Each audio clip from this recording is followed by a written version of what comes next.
Okay, so we're starting off with the books. Again, I think this might be the last time I use these books, just because similar messages over and over again, and yeah, I think I've kind of reached my max with it. The other thing that helps is to have a more rarefied diet. It increases your sensitivity, so if your diet is very light or vegetarian, you become more aware of the subtle energies of life. That's so interesting, because I was thinking of talking about this maybe a day or two ago. I was like, maybe I should do a video about changing your diet. The other way to see the etheric is to fast. As you do, be careful with that though. As you do so, your brain waves start to slow down, your metaphysical energy quickens, and as your metabolism slows, your mind goes quiet. Only fast if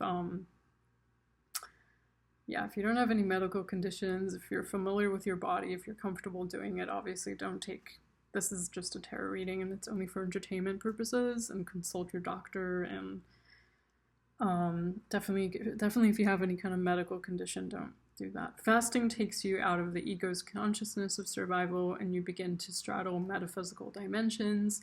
The first of these is the etheric. Quieting your energy allows you to see out from within your own bubble of energy to the energies of others. I have found that merely desiring to see the etheric doesn't work. To see it, you have to become an etheric being. Joining on an energy level, so to speak, existing in two worlds, moving your consciousness from ego to spirit, from finite to infinite. In addition, I've noticed that believing in oneself and believing in these mysterious inner worlds helps a great deal in opening the etheric door for you. In the early days, I thought I believed, and then I hoped I believed, but some years later, I knew that I believed. That helped. However, you don't have to learn to see the etheric in order to be aware of it, because you can feel it. You can reach out and touch people. It's the act of moving your etheric or a part of it with the force of your will. I know it to be true because when lying down in trance, you can, for example, direct your etheric legs to move downwards, and you will feel them drifting through the floor.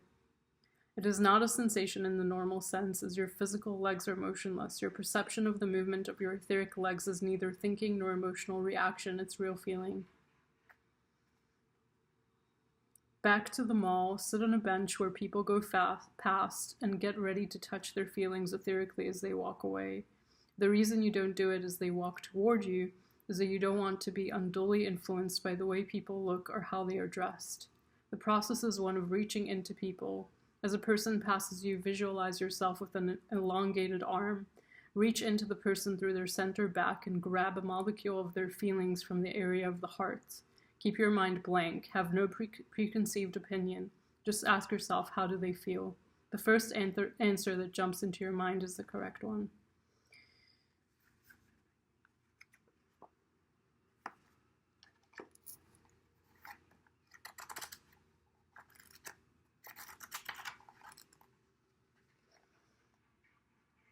Our God, who art our winged self, it is thy will in us that willeth.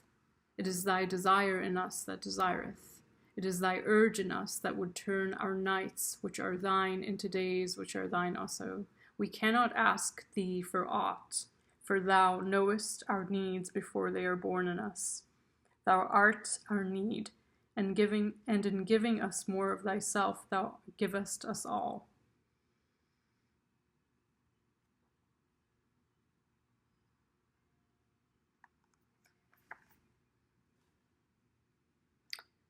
Sun card. Engaging with life with openness, coming back to the center of your being. Reconnecting with the highest truth, being celebrated and adored for who you are, finding those spaces where you are celebrated and adored for who you are, and celebrating others who you vibe with. Justice as the tree of life.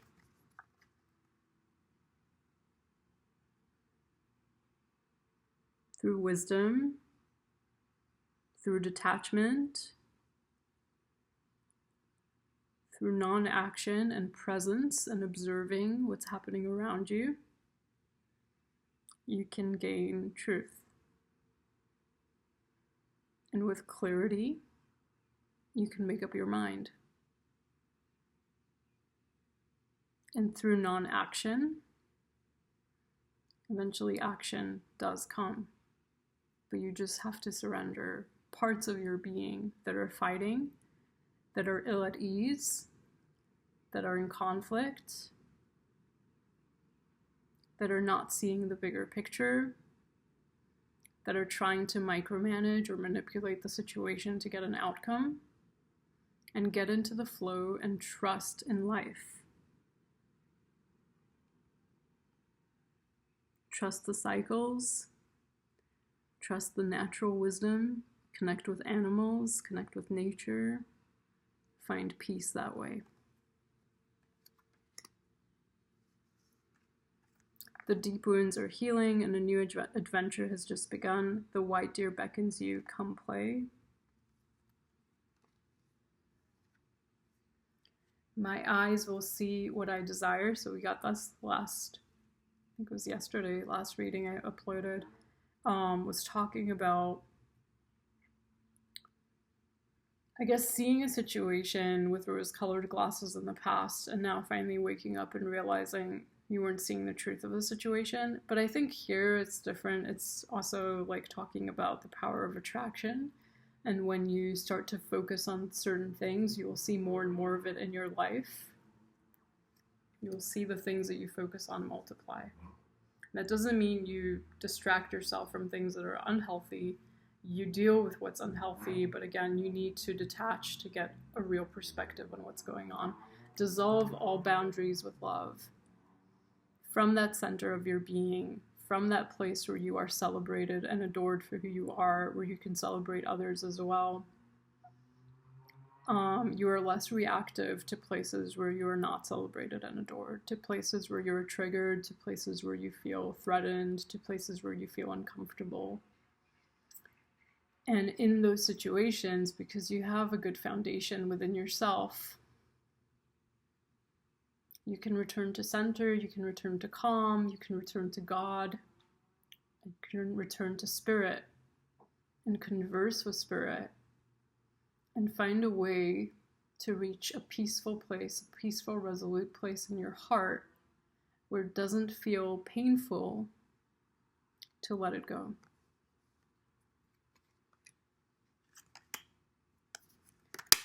There's heartbreak. Heartbreak with investment, but the truth is, the Three of Swords, to me, comes right before the Fool. And so we have, in my way of reading the cards, so we have this heartbreak where there's an investment, but you're actually able, through this situation, to have a new start, to have a new beginning in your life. And that's the thing to focus on, not in the thing that broke your heart. Not pouring more energy into that. Pour more energy into, I have this wonderful new life ahead of me. And today I'm creating this new life. Today I'm creating this new journey where I put my energy matters. What I do with my life force has power. I believe in my life force. I believe in my ability to heal. I believe in my ability to move forward and to create a new life. I will let that SHIT go. Getting really grounded, getting really comfortable, knowing your worth, knowing what you're spending your energy on and what you're no longer paying attention to, putting that new vibe, that new energy, the new wealth that you're creating for yourself, and closing out cycles. Some of you, this is like third-party stuff, you're closing it out. Some of you, this is just people intervening in places where they don't belong, and you're closing it out. As you start new things and you get grounded in this reality of, actually, when I put my energy out in a positive way, I get positive feedback a lot of the time. I now feel comfortable closing out this cycle that's been unhealthy, and I'm going to pour out all my energy into myself and into projects, situations, relationships, people, experiences, places that nourish and fulfill me and hold me.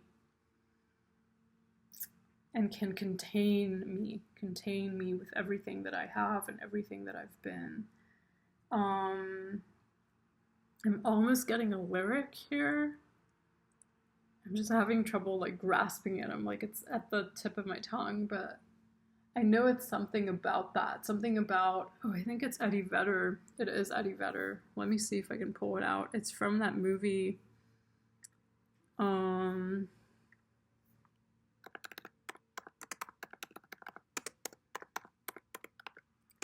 Maybe it's Society or Guaranteed. One of those songs. I mean, if I can't find it, that's okay.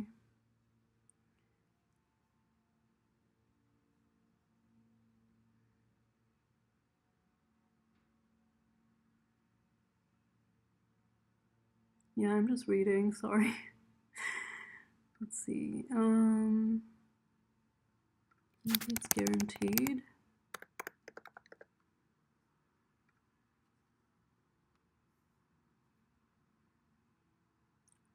Yeah, that's the one. Okay, so this is Eddie Vedder, Guaranteed. On bended knee is no way to be free. Lifting up an empty cup, I ask silently that all my destinations will accept the one that's me, so I can breathe.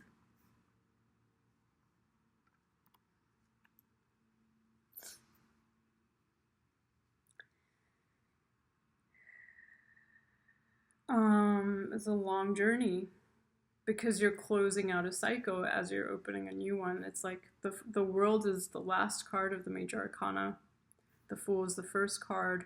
We're starting a new cycle. There's an ending of an old one. It's been coming up a lot. I mean, this is kind of just paying attention to how this world works, and the more you get connected with nature, the more you realize we're constantly evolving through these cycles. It gets better the more flexible you are and accepting you are of change, and realizing that people who create conflict, people who create war, people who create misery in this world are people who cannot accept change. They cannot accept this flow. Like, things aren't rigid, things are shifting. One door closes, another opens. You walk through the door that's open. You don't dwell in the past. You don't dwell in things that happened. You don't dwell in what someone said or why they said it, or how you're going to get them back, or what you're going to say now and what you're going to do now to make them feel that you're actually strong. Because being strong isn't something that you have to prove outwardly. Being strong is something that you know. And sometimes you will show your strength, but it's not always necessary, and a lot of the time it just overcomplicates things. What I'll bring us back to is the quotes. If I can try to remember, we're talking about the etheric. We're talking about switching to a vegetarian diet, possibly. I mean, if that's right for you. Or just focusing more on vegetables while you're still eating your regular diet. Putting greater attention on vegetables, but I'm no nutritionist, and I'm no doctor, and I'm not here for that. So only take what makes sense to you. And then we're talking about love of God and how that manifests in our lives. And also being able to pick up on other people's etheric body and how they're feeling and what they're going through. And what does that serve? If you know someone's etheric body, if you can engage with them in that way, if you can connect with them in a real way, how does that serve you? Or how does that serve anything? Well, I guess you know when to close out doors a lot faster. And you don't have to get muddled in the mess. You can notice something and you can walk away from it and disengage without walking further and further into an unhealthy situation, or engaging further and further with someone who may not be healthy for you to engage with. And that's where doors close. An investment is where doors open, but you need to choose your investments wisely, because some of it leads to heartbreak and sorrow and disappointment. And when you invest in the right things, you feel nurtured, you feel comfortable, you feel calm, you feel that this world, this earth, is your home, right? And it's not your home because of your nationality, it's not your home because of some legal entity deciding that you deserve to have a home. It's your home because it's your earth, right? Yeah. A lot shedding, a lot changing, a lot opening up, a lot dissolving. Dissolve all boundaries with love, right? Return to center and find your groundedness. And peace and calm. I think peace and calm is really strong through this reading. That's how I'm kind of feeling through it. So thanks for watching. Hope you enjoyed the messages. I'll see you in the next one.